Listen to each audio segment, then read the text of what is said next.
Un poquito acerca de parte del juicio. Romanos tiene mucho contenido, va a hablar más adelante, se va a hablar de la justificación, por qué fuimos justificados, quién nos justificó. Pero ahora nos toca hablar acerca de la moralidad y hablar acerca del juicio de Dios. Pero antes que todo vamos a orar para poder comenzar y primero Dios alcancemos a ver todos los versículos. O pues si llego antes, pues mejor aún, va a quedar espacio para hacer alguna pregunta. Y si no sé la respuesta o alguno de los que está conectados no la sabemos, la dejamos de tarea para responder en la próxima reunión. Vamos a orar. Señor, gracias por esta reunión, Señor, que permites que tengamos. Gracias porque pudimos estar a tiempo, Señor, por cuidarnos, por protegernos. Bendice a cada uno de mis hermanos, Señor. Dales sabiduría, Señor, dales de tu amor. Y sobre todo, Señor, que podamos disfrutar la etapa de la juventud, que es la donde necesitamos forjarnos, Señor, y aprender de tu palabra. Bendícelos a cada uno y los que estén próximos a conectarse en el nombre de Jesús. Amén. Y amén. Acompáñenme, vamos a hablar acerca de el capítulo 2 de Romanos, que es el juicio de Dios. Antes de que pasemos a leer los versículos, quiero dar un par de conceptos, de un par de palabras que vamos a ver más adelante. Por ejemplo, podemos comenzar con ¿qué es un juicio?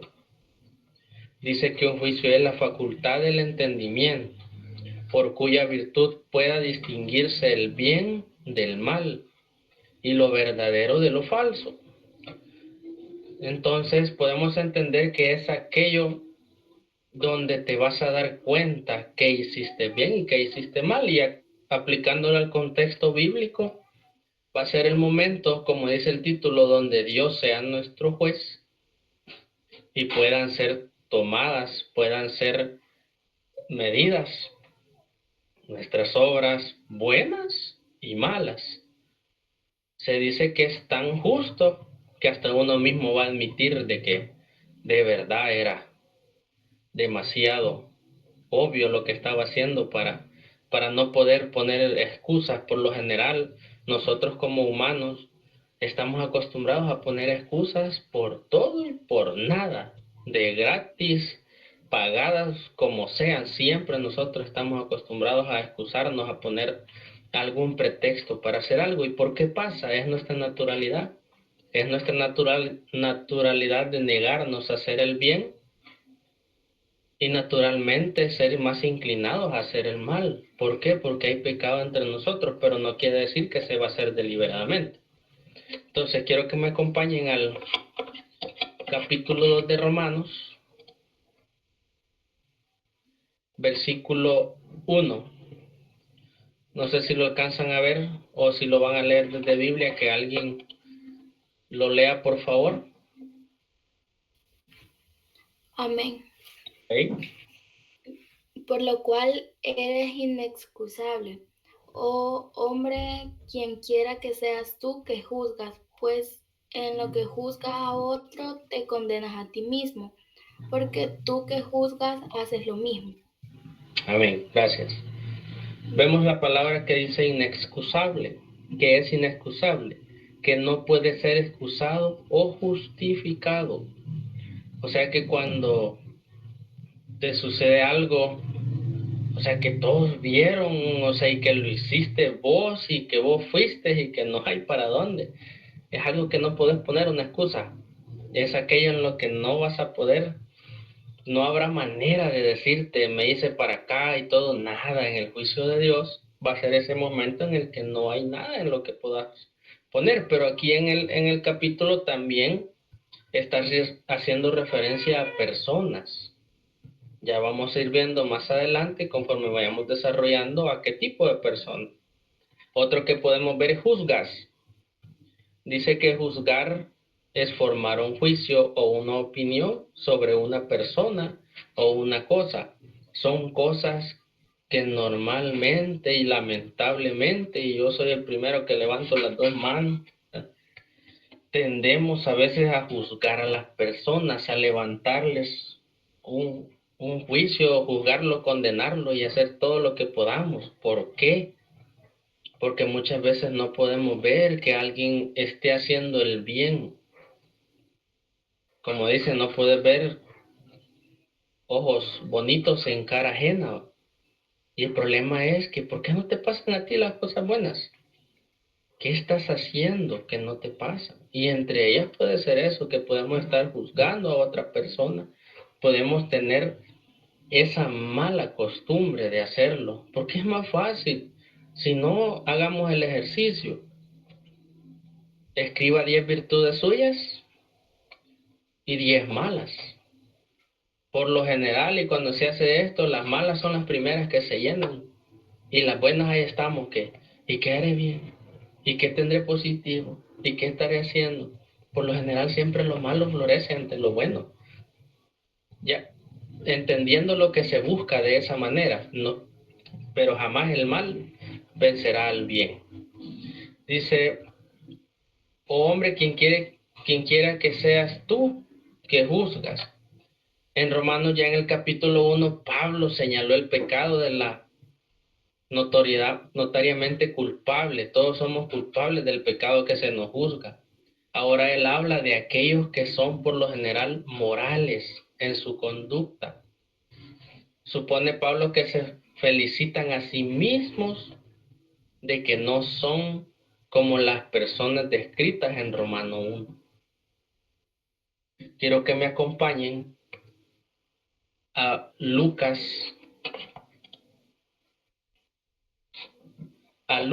capítulo 18, versículos del 10 al 14. Lucas, capítulo 18, versículos del 10 al 14. Aquí vamos a ver una parábola que ya la hemos visto o ya la hemos conocido en alguna vez y nos vamos a dar cuenta de lo que estaba pasando. Se las leo. 2 hombres subieron al templo a orar.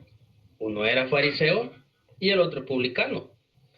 El fariseo, puesto en pie, oraba consigo mismo de esta manera: Dios, te doy gracias porque no soy como los otros hombres, ladrones, injustos, adúlteros, ni aun como este publicano. Ayuno 2 veces a la semana, doy diezmo de todo lo que gano. Mas el publicano, estando lejos, no quería ni alzar sus ojos al cielo, sino que se golpeaba de pecho diciendo: Dios, sé propicio a mí, pecador. Os digo que éste desciende a su casa justificado antes que el otro, porque cualquiera que se enaltece será humillado, y el que se humilla será enaltecido. Para poder entender un poquito el contexto del capítulo, en el capítulo 1 habla de las personas como el publicano.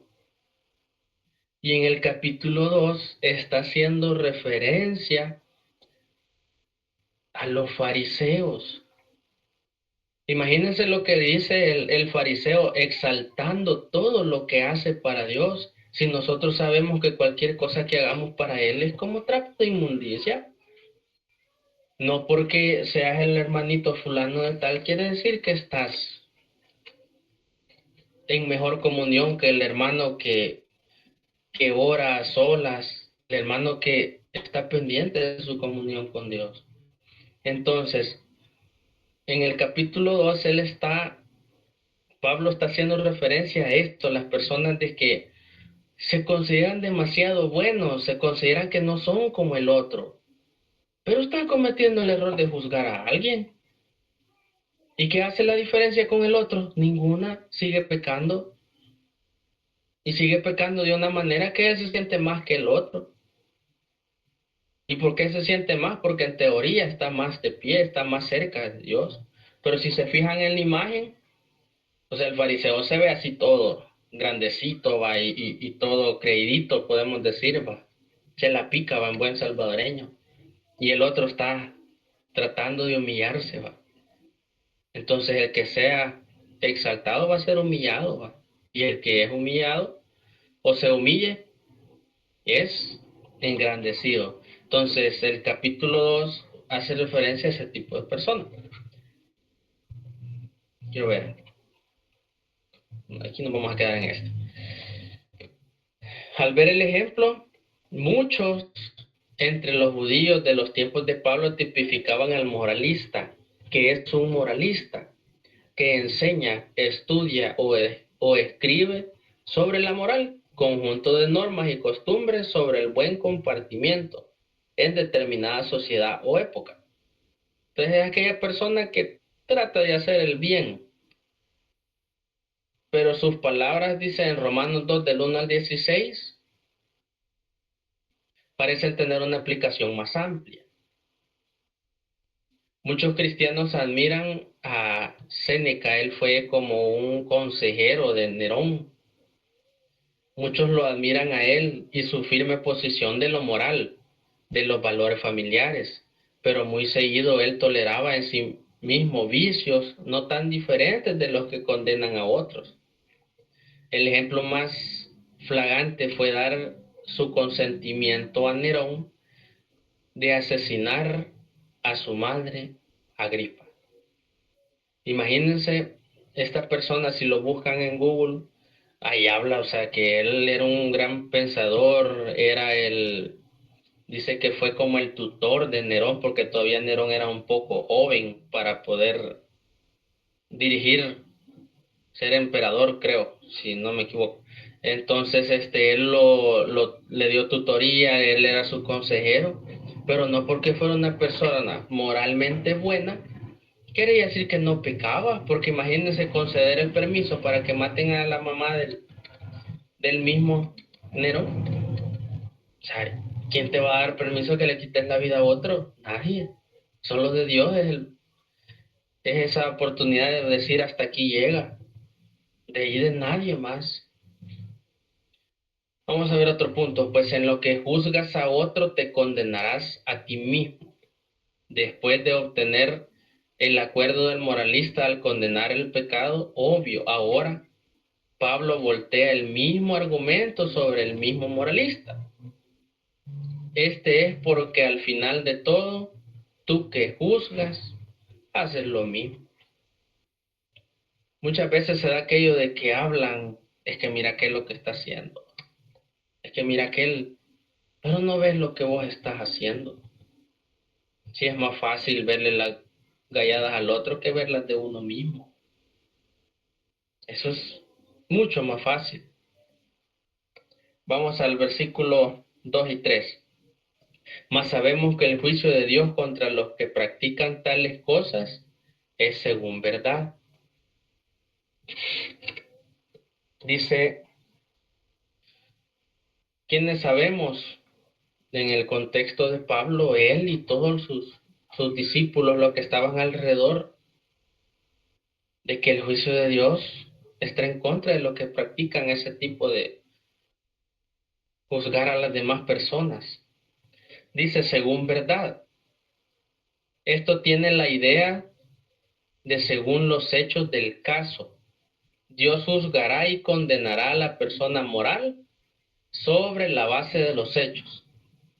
El punto es hecho claro. Si la persona moral es tan culpable como el pecador, ¿cómo escaparás del juicio de Dios? Y en el versículo 3 dice, y piensas esto, oh hombre, tú que juzgas a los que tal hacen y haces lo mismo, que tú escaparás del juicio de Dios. ¿Será que cuando juzgamos a otro, será que estaremos libres de tirar la primera piedra?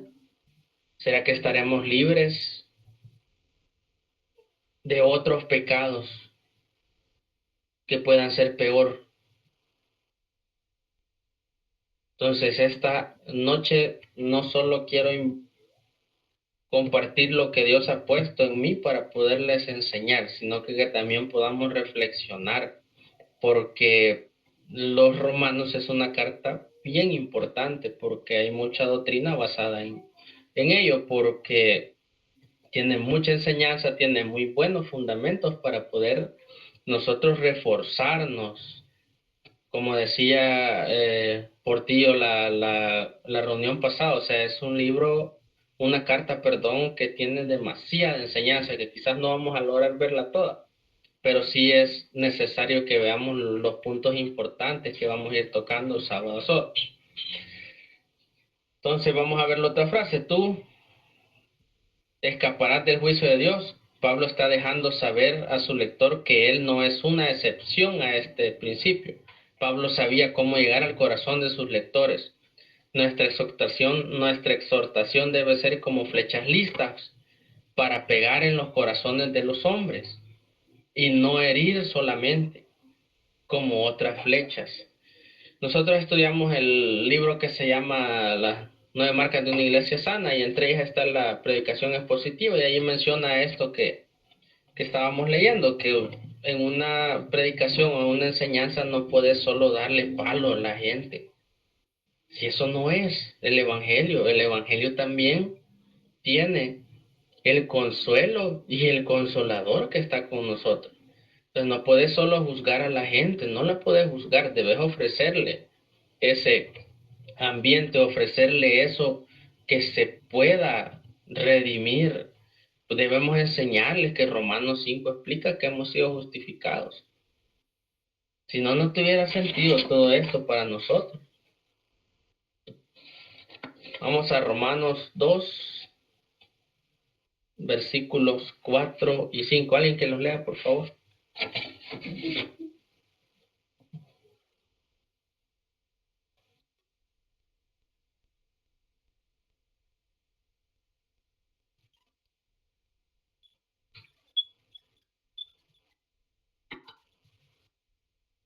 Sí, dale.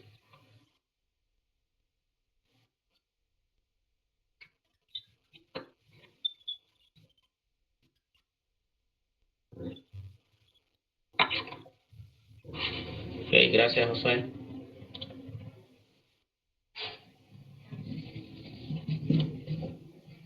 Ok, vale.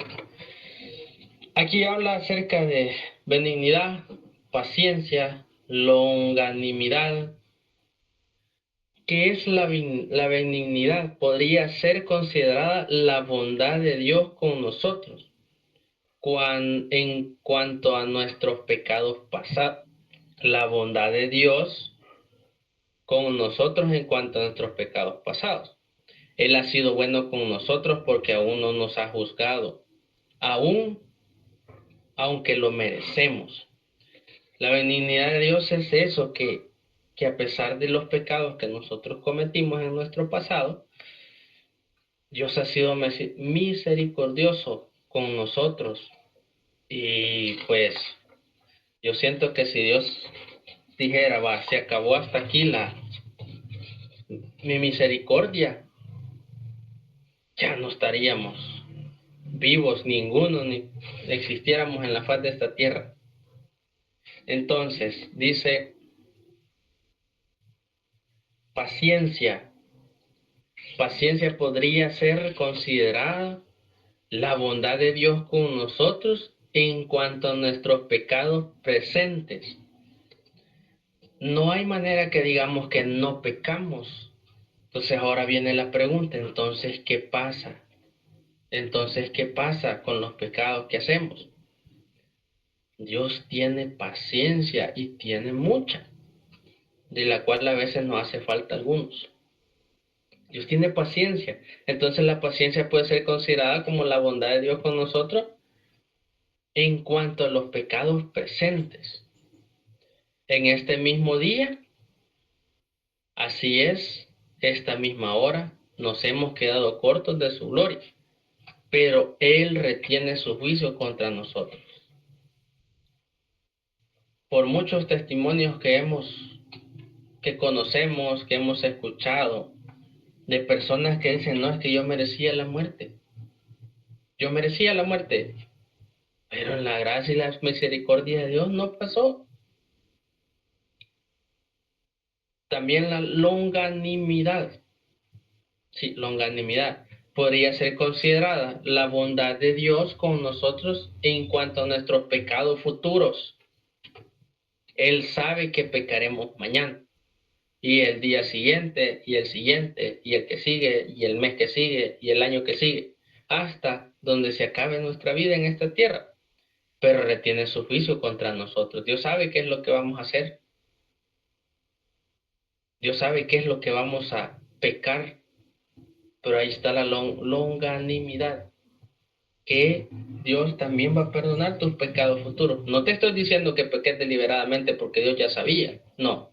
Aquellas cosas que de verdad te son imposibles, pero hay cosas que las hacemos libremente sin ningún tipo de arrepentimiento.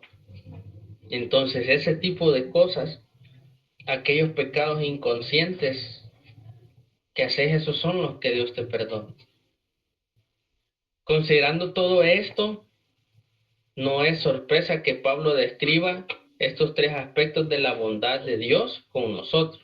Como riquezas, las riquezas de la misericordia de Dios pueden medirse por 4 consideraciones.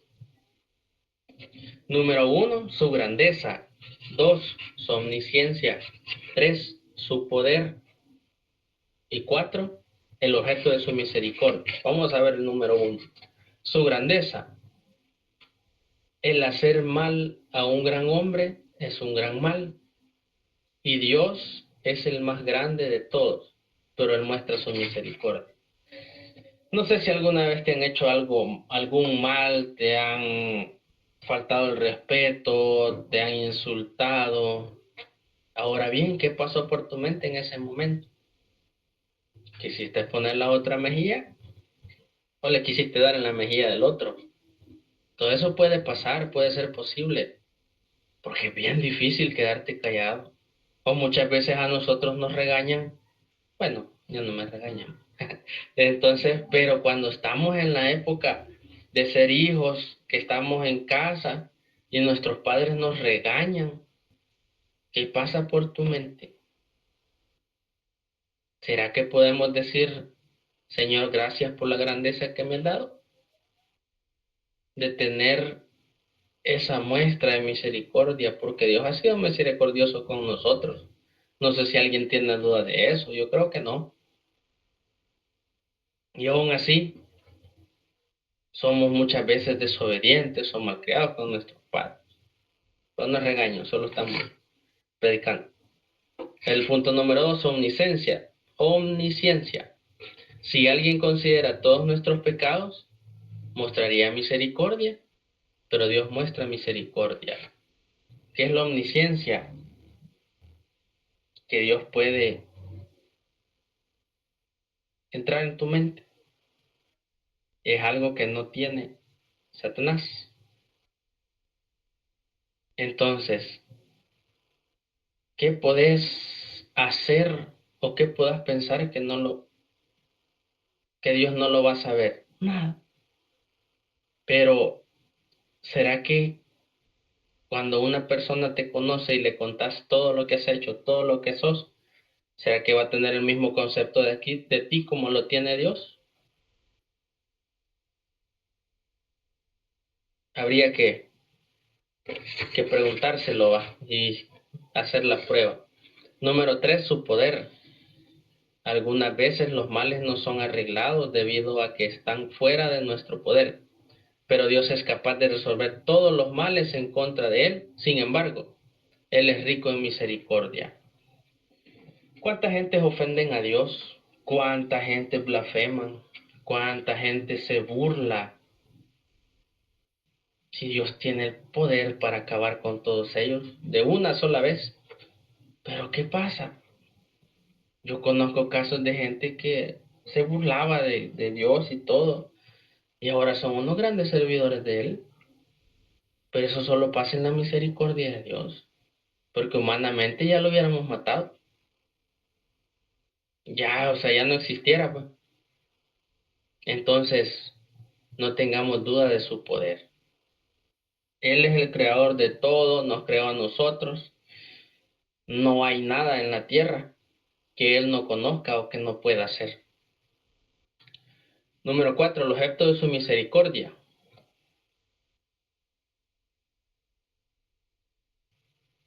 El objeto de su misericordia. Un simple hombre, ¿mostraríamos misericordia a una hormiga? Sin embargo, Dios es rico en misericordia. Imagínense qué comparación. ¿Será que mostramos misericordia con una hormiga o con nuestro prójimo? ¿Será? Y Dios tiene ese gran poder con nosotros, que solo Dios lo puede cumplir, porque es algo bien difícil para poderlo aplicar. El saber cuán grande es la bondad de Dios es un gran pecado presumir sobre la gracia de Dios y fácilmente llegamos a creer que la merecemos. Este es otro punto importante, no porque sea el hermanito fulano de tal, ni porque sea un menganito, quiere decir que merezcamos la gracia de Dios. Ninguno de nosotros la merece. Pero volvemos al punto, es misericordioso con nosotros, porque nos ama, porque somos su creación. Por eso Dios lo ha hecho todo por nosotros. Si vemos desde el Génesis hasta el Apocalipsis, todo el embrollo del asunto es tratar de salvar a la humanidad. ¿Por medio de quién? De Jesucristo nuestro Salvador. Imagínense cuánta misericordia tiene Dios. La pudiéramos poner como en una gráfica y poner la misericordia de Dios y la misericordia de nosotros. O sea, no va a tener comparación con ninguno. Entonces no lleguemos a creer que la merecemos de ninguna manera. Los hombres ven muy a menudo la paciencia y longanimidad de Dios como una debilidad de Él. Dicen cosas como, si hay un Dios en el cielo, que me mate. Cuando no sucede, ellos dicen, ¿ves? Te dije que no hay un Dios. Los hombres malinterpretan la paciencia y la longanimidad de Dios como su aprobación y ellos se rehúsan a arrepentirse. Yo sé que más de alguna vez hemos evangelizado a alguien que te dice, no, es que ahorita no puedo. Hay un señor que dice que él cuando ya esté para morirse, ahí va a aceptar a Cristo en su corazón y poder ser salvo. Ahora viene la pregunta, ¿y qué tal si no hay cuya oportunidad para poderlo hacer? ¿Qué va a pasar? Por no querer dar el paso y abandonar tu vida pasada. ¿Qué vas a perder? Tus pecados anteriores. Eso vas a perder. Qué gran alivio de carga sería que perdieras tus pecados anteriores.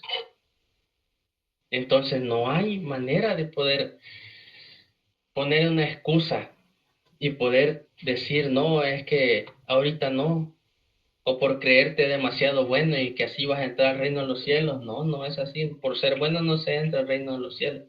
Se entra por haber reconocido a Jesús como tu Salvador y creer que Él es el Salvador, mi Salvador. ¿Ven? Entonces, ¿qué otro punto vamos a hablar? La paciencia y la longanimidad de Dios, como no es una debilidad de Él. Claro que no. No tiene debilidades. Me parece que cada mañana cuando un hombre despierta, aún impenitente, y se encuentra fuera del infierno, la luz del día parece decir, brillo sobre ti otro día, para que en este día te puedas arrepentir.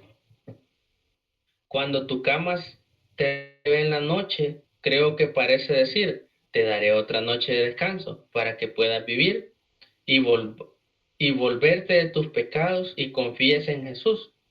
Cada bocado de pan que llega a la mesa dice, yo tengo que sostener tu cuerpo para que tengas espacio para arrepentirte. Cada vez que abres tu Biblia, las páginas dicen, hablamos contigo para que te puedas arrepentir. Cada vez que escuchas un sermón, si es tal sermón, si es tal sermón que Dios quiere que prediques, te suplica que vuelvas al Señor y vivas. Imagínate las oportunidades que recibimos. Muchas veces solo lo vemos que, ay, me voy a acostar, ya me levanté. Pasas el día y otra vez a acostarte, a levantarte, a acostarte y levantarte. Imagínate cuántas oportunidades puedes ver. Cuántas oportunidades puedes ver en el hecho de que Te levantaste porque Dios lo permitió, porque no quería condenarte. Él quería ser justo contigo y poder decir, te di la oportunidad, porque va a haber un momento en el que esa oportunidad ya no va a estar. Cuando el periodo de la gracia se acabe, hasta allí se queda todo, hasta allí se va a acabar el hecho de que vos podás tener la oportunidad de que alguien te hable de la palabra de Dios, que alguien te diga, podés recibir a Cristo en su corazón. Vas a tener que entregar tu vida en el periodo de la tribulación. Vamos a seguir ignorando que su benignidad te guía al arrepentimiento. Muchos malinterpretan su benignidad hacia los impíos. Ellos no entienden que la razón de ella es para llevarlos al arrepentimiento. Ellos no, no van a entender este punto. ¿Qué es un impío? Una persona falta de piedad. ¿Pueden haber cristianos impíos? Claro. Aquellos que se creen demasiado como el fariseo y no tienen piedad por ninguna persona. Entonces ahí está el problema. Cuando sean juzgados va a ser lo bueno. Los hombres deberíamos ver la benignidad de Dios y debemos entender que Dios ha sido mejor para ellos de lo que se merecen. Yo quizás en la escritura no lo aclaré, pero yo diría, Dios ha sido mejor para nosotros, todos nosotros, de lo que en verdad merecemos que sea. Dios les ha mostrado benignidad cuando lo han ignorado. ¿Cuántas veces hemos ignorado a Dios? ¿Cuántas veces nos hemos negado a algo que Dios nos ha mandado a hacer? Dios les ha mostrado bondad cuando se han burlado de Él. Dios no es un amo cruel y pueden rendirse a Él con seguridad. Dios está perfectamente dispuesto a perdonarlos. Dios sabe, Dios debe ser servido por simple gratitud. Debemos servir por agradecimiento, no solo para que me dé, no solo para quitarle. No, debemos servir por agradecimiento sin esperar nada a cambio. Muchas veces esperas algo económico y no es así. La bondad de Dios o la misericordia de Dios se va a ver en muchas otras cosas, no solo económicamente. Estás esperando que Dios te lleve al arrepentimiento. Él no trabaja así. Dios te guía al arrepentimiento. Fíjense, queridos amigos, que el Señor no te lleva al arrepentimiento. Caín fue llevado lejos como un fugitivo y un vagabundo. Cuando él mató a su hermano, justo, cuando él mató a su hermano justo Abel, Judas fue y se colgó también en el caso de Judas, al ser guiado por la angustia del remordimiento debido a lo que había hecho al traicionar a su Señor. Pero el más dulce, el mejor arrepentimiento es aquel que viene no por llevar, sino por atraer. La benignidad de Dios te guía al arrepentimiento. Muchas veces en las iglesias trabajamos para poder atraer a las personas que no lo conocen. Pero también nos damos cuenta que a veces no es necesario disfrazar algo para atraer a las personas. Simplemente con presentarles el evangelio tal y como es suficiente, porque no somos nosotros, es Dios quien se encarga de eso. Entonces aquí dice, en el Nuevo Testamento el arrepentimiento no es simplemente algo negativo, significa el volverse a una nueva vida en Cristo, una vida de servicio activo para Dios. No se debe de confundir con remordimiento, el cual es una tristeza profunda por el pecado, pero que carece de la nota positiva en arrepentirse. El remordimiento solo es aquello: hiciste algo mal, te sentís mal, pero el siguiente día lo estás haciendo otra vez. No hay un arrepentimiento, y cuando te arrepentís de hacer algo, quiere decir que no lo vas a volver a hacer. Pero muchas veces solo sentimos remordimiento y a la vuelta estamos haciendo lo mismo otra vez. Y lo estamos haciendo otra vez. Entonces solo es un remordimiento el que sentís. Cuando hay un arrepentimiento de verdad, un arrepentimiento genuino, las cosas cambian. Porque le has permitido al Espíritu Santo que entre en ti para poder hacerlo, para poder recibirle y poder hacer un cambio de vida. Atesoras para ti mismo ira para el día de la ira y de la revelación del justo juicio de Dios.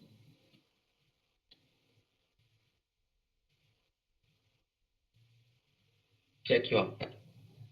Vamos a ver versículo 6. El cual pagará cada uno conforme a sus obras. El versículo 7. Vida eterna a los que perseverando en bien hacer buscan gloria y honra e inmoralidad.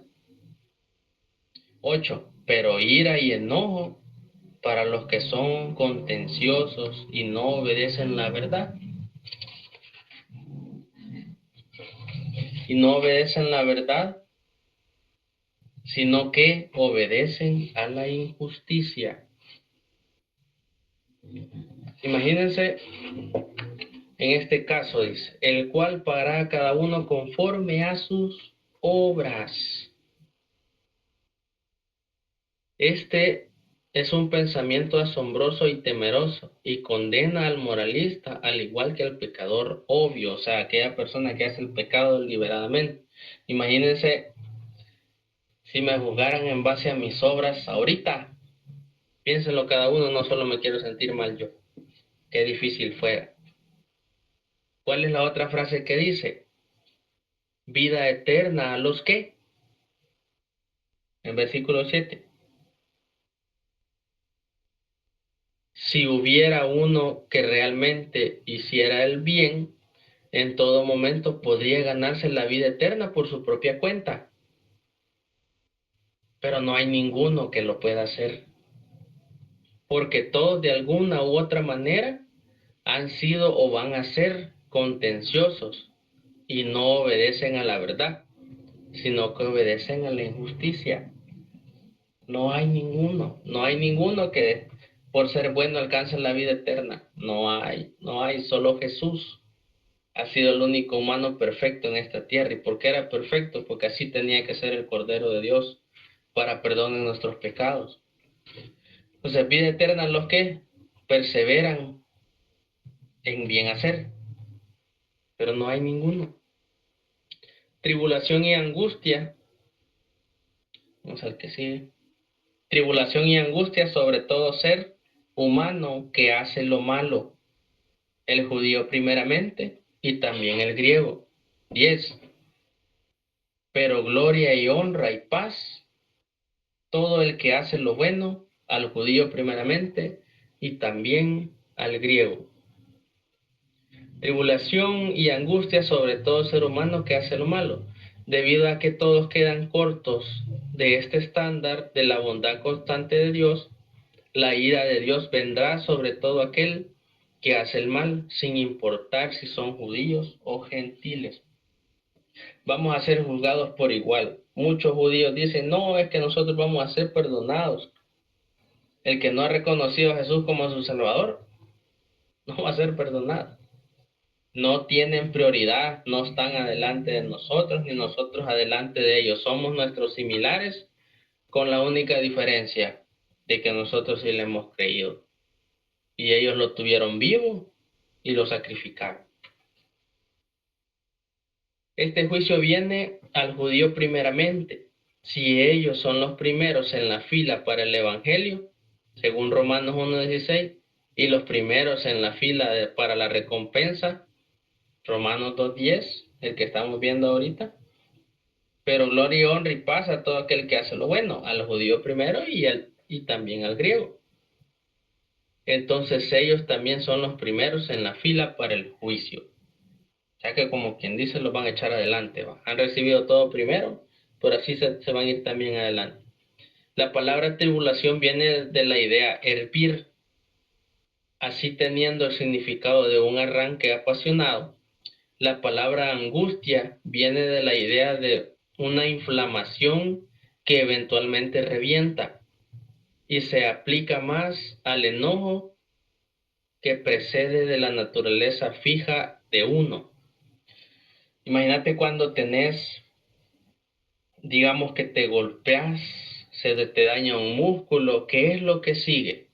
Una inflamación. ¿Qué te causa la inflamación? Te causa dolor, incomodidad. Los que han tenido o hemos tenido problemas con las rodillas, el dolor que te genera cuando se te sale líquido, se te inflama, te incomoda. Así hace referencia aquí, que el pecado no te va a dejar tranquilo. No va a haber paz en ti, no va a haber paz. Vas a estar siempre en tribulación. Una persona, nosotros solemos decir, ella anda atribulado, aquel que anda desesperado, anda intranquilo, algo que hace, algo que dice, que no está bien. Entonces es eso, es una persona atribulada. Vamos al que sigue. El principio de la imparcialidad, que es alguien imparcial, alguien que no está de ningún bando, ni está de este bando ni está del otro. O cuando en el partido de fútbol está el árbitro, o sea, él va a pitar la falta para cualquier equipo sin importar quién sea. El juicio de Dios sobre los judíos, el principio de la imparcialidad, versículo 11. Porque no hay acepción de personas para con Dios. 12. Porque todos los que sin ley han pecado, sin ley también parecerán.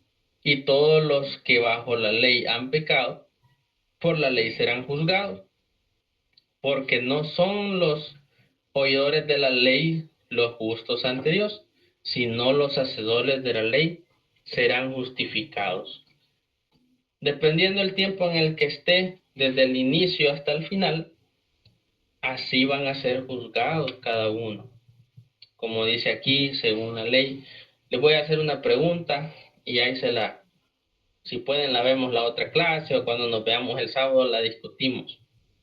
¿Será que así como estas personas, los mayas, los incas y todo este tipo de personas que no recibieron una enseñanza del evangelio, será que van a haber personas salvas? Ahí lo pueden comentar si quieren en los mensajes. Ahí les dejo esa inquietud. Entonces vemos, porque no hay acepción de personas para con Dios. La palabra acepción es parcialidad. Viene de dos antiguas palabras griegas juntas, recibir y enfrentar. Significa el juzgar las cosas en el fundamento de nociones externas o preconcebidas. Otra que sigue.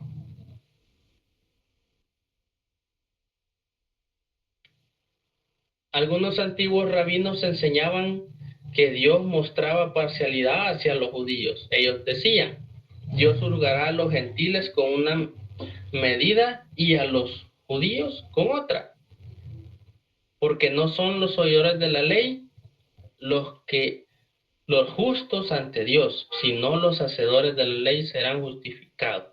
El justo juicio de Dios no es detenido porque alguien ha escuchado la ley, es detenido si alguien en verdad hace la ley. El judío o la persona religiosa puede pensar que él es salvo porque tiene la ley, pero ¿la has guardado? El gentil puede pensar que es salvo debido a que él no tiene la ley, pero ha guardado lo que dicta su propia conciencia. ¿Ha guardado lo que en aquel momento te sentís que te dice no lo hagas? ¿Y por qué lo haces? Entonces, para los dos, depende del contexto en el que estás, así se va a recibir el juicio. ¿Y cuál es este juicio? Cuando hablamos de que van a ser juzgados, se conoce como el bima o bema de Cristo. Si no me equivoco, está en 1 Corintios capítulo 13, no estoy seguro. Pero allí habla del justo juicio de Dios. Va a ser tan justo que no hay manera, como les decía al principio, de apartarse. Y cada uno va a ser juzgado, como dice aquí, si estabas dentro de la ley, si estabas fuera de la ley. No te van a aplicar algo o no te va a aplicar como normalmente te pasa en matemática, va. Me recuerdo cuando estudiaba, hace unos 2 días, que te explicaban una cosa, el ejercicio bien fácil, pues, o sea, entre todos desarrollando, o sea, era súper, hiper, mega extremo, fácil, o sea, ya te sentías baldor, y ya cuando te ponían en el examen, fue un ejercicio que nada que ver, y ni atrás ni adelante con lo que tenías que hacer. Entonces, así te pasa acá, o sea, va a ser justo, o sea, si eso te enseñaron, así se te va a juzgar. Y para ir finalizando con estamos en el versículo 12, el 13, porque no son los oidores de la ley los justos ante Dios, sino los hacedores de la ley serán justificados. Y al final, 14 y 16, porque cuando los gentiles que no tienen ley hacen por naturaleza lo que es de la ley, estos, aunque no tengan ley, son ley para sí mismos. 15. Mostrando la obra de la ley escrita en sus corazones, dando testimonio su conciencia y acusándoles o definiéndoles sus razones, su razonamiento. 16. El día, en el día en que Dios juzgará por Jesucristo los secretos de los hombres, conforme a mi evangelio. Ya en lo último es la posesión de la ley, no es una ventaja para el judío. Como aquí te dice, también puede ser para nosotros. Si guardas o tratas de guardar sus mandamientos, porque es bien difícil guardarlos a su totalidad, y en especial los 2 mandamientos que resumió, que amarás al Señor tu Dios con toda tu mente, tu alma y tu corazón, y a tu prójimo como a ti mismo. ¿Quién es tu prójimo? También aquel que te critica, aquel que te hace mal, aquel que habla mal de vos. Ese también es tu prójimo. Y me decís, y lo debo amar. Está siendo clara la palabra de Dios. Claro que lo debes amar. Cuesta, sí es bien difícil.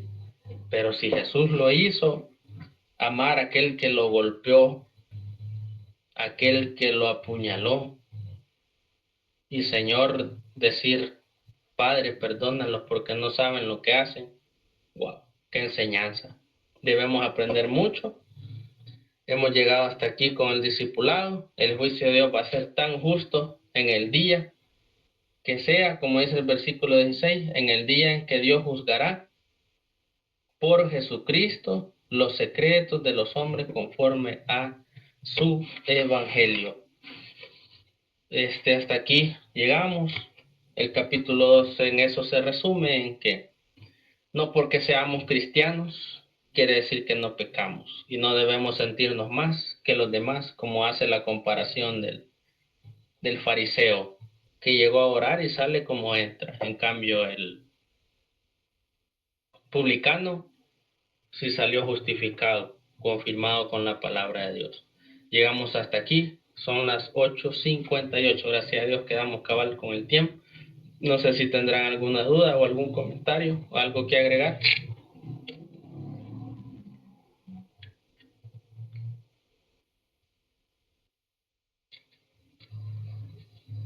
¿No? ¿Nada? Vamos a orar entonces para despedirnos. Señor, gracias por tu amor, Señor, por tu misericordia, por no acabar, Señor, con nuestra vida. Gracias, Señor, por tu misericordia, por cuidarnos, por protegernos de todo mal, Señor. Bendice a cada uno de mis hermanos que está conectado, Señor. Jóvenes en victoria, Señor, que no podemos tener mejor nombre, Señor, que estar en victoria, Señor, y agarrados de ti. Bendícenos, Señor. Danos una noche de mucho descanso. Cuídanos, protégenos y que nos podamos ver el sábado en este evento que tenemos, Señor. Bendícenos en el nombre de Jesús. Amén y amén. Nos vemos el sábado. Si pueden llegar temprano, lleguen. Va a estar bonito evento. Vástago, Obed y by Grace. Bendiciones a todos. Feliz noche.